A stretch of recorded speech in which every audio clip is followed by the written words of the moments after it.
राधे राधे दोस्तों, आज हम बनाने जा रहे हैं आलू बैगन पालक की सूखी सब्जी। तो चलिए शुरू करते हैं। दोस्तों सबसे पहले पालक को धो के निकाल लेना है।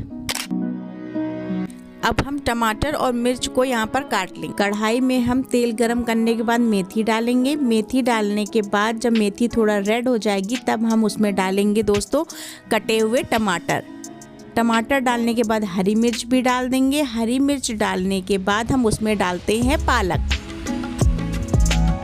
पालक डालने के बाद हम उसमें डालेंगे आलू।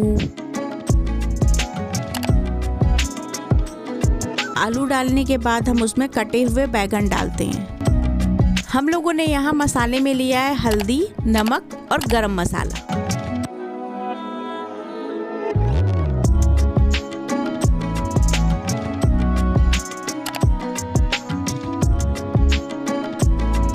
अब आप देख सकते हैं कि सब्जी बनके तैयार हो चुकी है। प्लीज़ वीडियो को लाइक करें, शेयर करें और सब्सक्राइब करें। मिलते हैं अगले वीडियो पर। Thank you.